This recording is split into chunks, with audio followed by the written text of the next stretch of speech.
One interesting thing emerged from our early customers was they started telling us, and we would go to these like user meetup groups and these partner conferences with all the vendors that we integrated with. And we'd have like people come up to us and like shout our names across the room, like, oh, the Zapier guys, like, and like high five us. And just there was like this unusual fandom and like love for and passion for this like product we built that I didn't square with my mindset of like, well, it's just another piece of software. That's Mike, the co-founder of Zapier. If you're stuck in a growth rut, you're trying to figure out where do we prioritize, but you have a couple customers that are overly excited. Go talk to them, learn more, stay close, listen to what they did. As I dug into it, and I saw this on my own self, these folks that really, really love Zapier were folks that were not just using it for time saving. Like certainly Zapier even today gets used for like time saving. You know, you've got your own use cases probably running this podcast that maybe can help save time. But the folks who really love it, it's more of a fundamental like 0 to 1 enablement where, you know, their mindset is like, Zapier's allowed me to build something that I didn't think was within the set of like possible outcomes that I could do. You know, it's like, wasn't like the alternative was, it was like do something cheaper or higher. Sorry, it was like literally it was just not going to happen. So that like feeling of like, it's like a new capability you sort of get. That's what's felt so good. Is when you can hone in your marketing in the early days, that's where the power is. They were able to build an SEO strategy that he said allowed them to deliver it to hundreds of thousands and even millions of people at a very scalable price because their CAC was nearly 0. Know your persona better than they know themselves.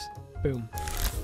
Hey, welcome to Sit Down Startup Founder Podcast. I'm your host, Adam O'Donnell, former founder and VC. I now work at Zendesk for Startups, where we offer 6 months free use of Zendesk for qualified high growth companies.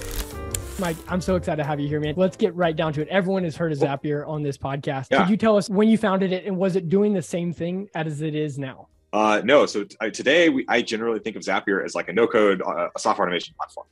You know, we connect over 5,000 tools all the way from Zendesk to Gmail to Salesforce to Trello. Sort of any sort of software that you use to run your business, Zapier can sort of interoperate and like build workflow automation between those systems. But when we first got started, we did not have that sort of grand vision in our head. Like it's sort of taken me even a long time to like kind of see Zapier as like a no-code tool as well. Like that wasn't a thing when we first got started a decade ago. I kind of rewind the clock and give you a sense of the landscape. You know, if you would have gone to Google 10 years ago and typed in, how do I integrate, let's say, SurveyMonkey and Salesforce together, what you would have gotten and what you did get was a list of results that would link to the SurveyMonkey API or the Salesforce API or a Stack Overflow post from a developer showing you some code for how to connect those two services together. You might have come across a forum, blog post, or something like this, where comments were, or online communities where users of those two services were like asking for it. And there was sort of this like very obvious like market inefficiency where it was kind of like, okay, there's lots of people who want this stuff. Why aren't these companies building it? And we started thinking about that problem and like talking to some of these companies too, like, wait, why don't you just build this? And the reality was they were building some integrations. They build the number 1, 2, 3 top most requested tools that their users were asking them for, but they were getting these like long tail requests of like hundreds of tools. Like SaaS was just coming into vogue. You know, the friction to build a piece of new software and deploy on the internet was just getting dragged down. You know, Stripe was just getting started. So the payment infrastructure was much more easy and accessible. So like all these sort of trends were making, this proliferation and explosion of like great niche SaaS software. Just like there was a huge tidal wave growing there. But there was like, this problem where like it just took way too much time for any individual software provider, vendor to integrate with thousands of other tools that were like coming up every day. So that was the original thesis, was like, okay, well, I think we probably could solve that. Like imagine a world where there was one company that did more of like a hub and spoke model that integrated with all these like long tail providers so that, the individual software vendor only had to integrate one time with something like Zapier, and then their users get, thousands of integrations for free. And not only that, it's going to get better over time, right? As new players plug into that hub, new use cases are sort of unlocked automatically over time. And so Zapier's original product was really about, like, that was a problem we set out to solve. It's these very simple, like, one-to-one use cases of, trigger off data from one app and get data into another app. And along the way, sort of our users surprised us and like raised our own like level of ambition and excitement, I think, in terms of what Zapier could be. Oh, that's interesting. Help me with that, because I think a lot of founders like they think they can get to product market fit, but then they go talk to investors and they're like, is this a massive enough opportunity? Like, you throw the TAM slide up there, but really you're like, man, I don't see how this is going to connect. But you're telling me your users actually lifted your ambitions on the company. And I can tell you this, but I didn't think about TAM one time, going through all the way through the pitch for getting into Y Combinator, the launch, the next year, several years. I always did have the question in my head of like, we saw the growth. That was like the thing we got obsessed over was just like our week over week growth rate. That's the one thing like YC really instills in you is this like just obsession over a single number. And we chose to look at week over week revenue growth. And that was the number one thing and only really metric we care about. And everything else sort of flowed from that. And, that was really good for us. We were getting 10, 15, 20% week growth for a long time. And, I always did have the question of like, okay, well, what's the S curve on that growth? Because every technology, every product has its S curve. It's just a matter of like, how big is it? And we didn't know. But it was like, didn't really matter at those early days because that wasn't our goal. Like when we started the company, it was very much like, hey, we want to work on a cool product. We want to solve the problem for real customers and hopefully like feed ourselves along the way. And sort of everything else was, sugar in terms of how big could it get. And turns out we sort of stumbled into like a really big, exciting thing that I don't think we even knew at the beginning. But yeah, it turned out to be sort of a big deal. Man, I love the humility. I heard that the same thing with Alex from Deal, where it's just like, you weren't trying to think of this massive opportunity. You were just focusing on the one thing right now. And they made a big pivot right before demo day that really changed the business completely. Was there anything that you could share kind of like insights, like leading up to demo day? Had you hit product market fit or were you close? It's a good question. I always, I like to use the analogy of like pushing a boulder up a hill for like the product market fit feel. This is the best one I've heard. I've heard a lot of definitions for it. This is the one that resonated the most with me is like, you have to imagine at the beginning of your company, you're starting from zero. You are going to push, a boulder up a hill. And what that means is you're going to put in like 10 units of effort and the boulder is going to move like 1 unit of distance, right, up that hill. And as you get the boulder closer and closer to the peak of the hill, you're starting to put in like less and less effort for the boulder to go the same distance. And then, when you reach the peak of the hill, the boulder is sort of, starting to coast a little bit without you having to put in any new effort. And then on the other side of the hill, once it's like going down the hill, the boulder is like running away from you. And like, you cannot keep up with the boulder. You're putting in negative effort for the boulder to run. You have to just like sprint after the boulder. And that downhill feeling is really the feeling, I think, of what like product market fit look like, where the market and your users are like pulling this thing and it's like running away from you and you're like trying to catch it. And it's really hard to measure, like put into a single metric. Probably growth rate is like the closest you can get, but it was really it's more of a feeling. And for us, I think that feeling happened pretty close after we launched with in Y Combinator. We launched, about 8 months after we started writing the first line of code. We got into YC, launched May 2012, and probably within that summer or very quickly that fall, that feeling started to sort of emerge. I do think one interesting thing along this journey for me personally was, for a long time, I sort of thought of Zapier as sort of a boring productivity tool. It's like, okay, yeah, it's solving these paper cuts, integration stuff, integration stuff's been around since the 80s and 90s. It's not a new, exciting thing, right? And so that was my perception. I was not a user of Zapier for a long time. And I wasn't for probably a couple of years actually, until I started finding my own use cases for the product. And along that first couple of years, one interesting thing emerged from our early customers was they started telling us, I had this mental model boring, and we would go to these like user meetup groups and these partner conferences with all the vendors that we integrated with.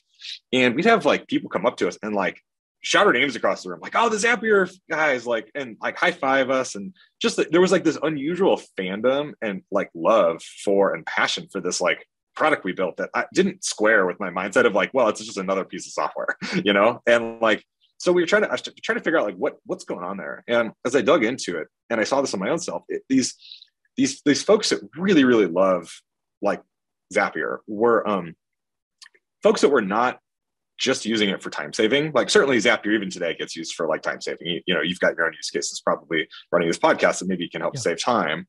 But the folks who really love it and are like our strongest evangelists and like, I think the thing that's raised our own level of ambition and, energy for what Zapier could be is these folks that it's more of a fundamental like 0 to 1 enablement tool where, their mindset is like, Zapier's allowed me to build something that I didn't think was within the set of like possible outcomes that I could do. It's like, I was able to build this like entire lead marketing automation engine for my startup or my company. Or, I was able to build this entire sort of, support form capture feedback loop for my team.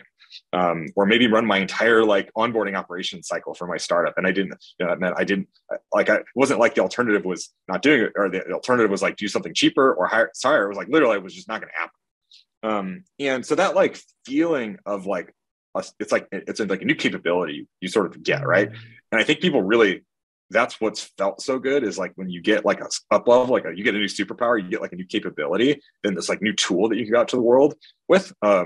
That has been what folks get really excited. So if you go to like the Zapier homepage, one of my favorite things is like halfway down, there's like a Twitter ticker, like scrolling section. All these are real tweets. Unfortunately, we had to. They're even cooler on Twitter because they have like little GIFs and stuff with like Marvel memes of Hulk, and we had to get rid of those unfortunately for the homepage. But it's still like you can see the like passion in the language that they use about describing like Zapier and more generally just like no code tools at all. And this is who is the most passionate. And so I think we started off, hey, we're building a cool product and hopefully make some money. And along the way, I think we really felt like we tapped into something and said, yeah, this is not just like another company or another piece of software. Like this is something a lot more special and like should exist in the world. And that's where we really doubled down on like, okay, let's see how big we can sort of get this. How do we put that feeling into millions and millions of people's hands rather than just the tens of thousands that we had when we first started. Man, that's cool. Yeah, it just you changed the shift to where they were pulling you based on the emotional piece that you were solving for them and unlocking this whole new thing, which it completely does with me. It's like there's so many use cases I have with Zapier that I wouldn't even be able to do it. It just wouldn't happen. And that doesn't indicate that thing isn't important. It's just that I couldn't solve it that way, and it's unlocked a whole new way to solve it. So it's like when you're smart, start off, budget, or it's like either you're not technical, you don't perceive that you can do it yourself. So it's like, well, I'd have to go hire somebody, but you don't have budget to hire somebody. So it's like, you feel stuck, right? It's like that feeling of like disempowerment. And I think when people learn about Zapier, it's like, oh, I can finally do that thing I've wanted to do for so long. That's where the empowerment comes in. Man, that's so good. Well, in terms of the growth strategies, what was some of the biggest things that you did, or maybe a specific growth story that you could bring us into in the early days that unlocked that week over week growth? Growth? I mean, I think this is sort of well documented sort of at this point, but search is one of the things that worked for us really, really well in the early days. Coming back to that story before where I talked about, going to Google and typing in, SurveyMonkey and Salesforce and getting, pretty much crap results for a business user. That was sort of the thing that we tapped into was we sort of built Zapier. So every time we had a new use case that got turned on, we'd have a landing page that got indexed by Google for those things. And I actually think this is like an underappreciated fact about Zapier is it's essentially a business model innovation around integration. Like I mentioned, integration is not new. It's been around since the 80s, the 90s, the 2000s, but it generally was targeted enterprises. It was sold technology and tools and software sold to IT or engineering, 6-7 figure deployments, just really expensive and really hard, right? Because it had to be, because you had to go through a sales team, you had to go through procurement, you had to go through an engineering build out to make these integration stuff like work in the past. And I think what sort of Zapier figured out was like, oh, we found a sort of way to get a easy enough used piece of software in front of, hundreds of thousands and millions of people, which allowed us to deliver it at a price point that was low enough that allowed us to get, actually tap into like the SMB and the very small business market, think like 1 to 10 size teams. And that was largely based on the fact that for the kind of how we sort of acquired users in the early days, where every time a partner would add their integration to the Zapier platform, we wouldn't charge them to do so. We're not asking for money for them, and they're not charging us. So we got this like new integration for free that would light up new use cases on landing pages, which Google indexed for free. So we had essentially like a $0 cost of acquisition for users for a long time. And that allowed us to deliver Zapier at price points that sort of no one else in the market could, or at least historically could, right? So we had a starter plan at $20 a month, and that's a huge difference from 6 figures a year. So that sort of like allowed us to tap into a much broader audience and set of people in the world to be able to give this stuff to them and actually make it work. When did you land on this growth channel within that May launch? From that May launch, how many months did it take to say this is happening? Well, the downside of search is it's not a fast game.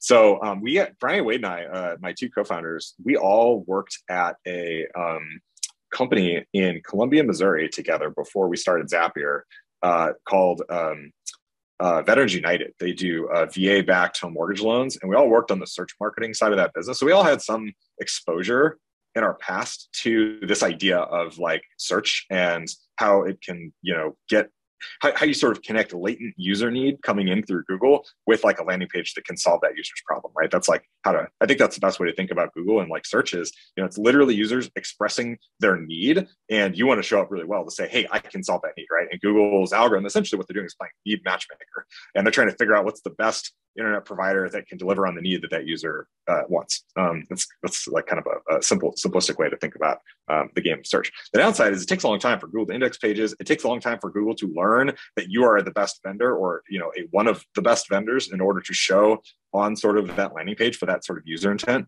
So it's a very slow thing to grow, and it's very organic. It's very hard to influence. It is not one of the downsides of that game versus sort of the more traditional enterprise sales game is, you can't put dollars in and just scale your sales team and have control over sort of your costs there. Once you sort of have tapped out search, not a lot you can do to sort of get more from it, right? It's going to, the latent user search need in the world is fixed. So like once you sort of feel like you've captured most of it, you have to go reinvent yourself basically, or create new value, create new streams of things that people might care about looking for. So we had search from the very beginning of Zapier. In fact, we actually built our app directory before we even had a product. We had that list of apps we had, we actually used it to help guide what integrations we built. When we sat down at, we actually got started at Startup Weekend in Columbia, Missouri. For that weekend hackathon, we sat down, we threw, I remember like 15 names of SaaS apps up on the board. And it was we had some of the right ones like Salesforce and, Trello, I think. But we also had like AOL's Messenger on the list too, which, is not the thing anymore.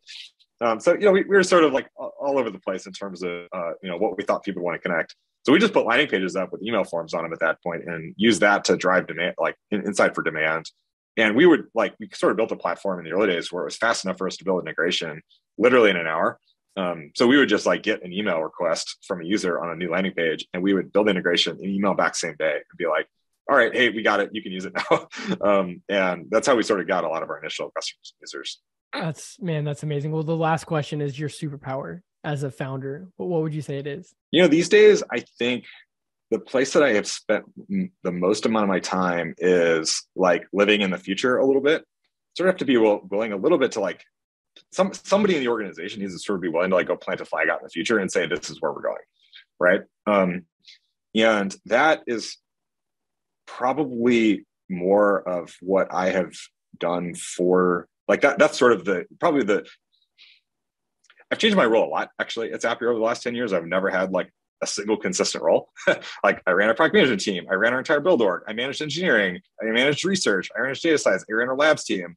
Brian and Wade always had more defined roles. Wade is the CEO, Brian is the CTO. And sort of the way that I always thought about my role was like, whatever else needs to get done for the business, I'm just going to do. So I try to always think about like, what's the highest place I could leverage my time and attention for something that the business needed. And recently it's what the business is needed is like, okay, we have, Zapier even basically through a year ago had a single product in market, sold to one customer. And, if you look at the arc of a lot of successful SaaS companies, they have to expand over time. It's basically the hallmark of any great company, Atlassian, Twilio, HubSpot. All these companies expand year over year, decade over decade. So that was sort of something we need to start bringing into the DNA of the business and the organization. And you need a perspective on how you're going to expand. So that's been the focus area for me in the last couple of years, and probably at least today, the place where I'm uniquely adding a lot of leverage to the business. Always looking ahead in the future and seeing where that is in the running in that lane. And Mike, this has been amazing. Thank you so much for your time. That's a wrap. Thanks for listening. Make sure to subscribe on Apple, Spotify, and Google. If you want to learn more about Zendesk for Startups and our free offer, please check out our website at zendesk.com/startups.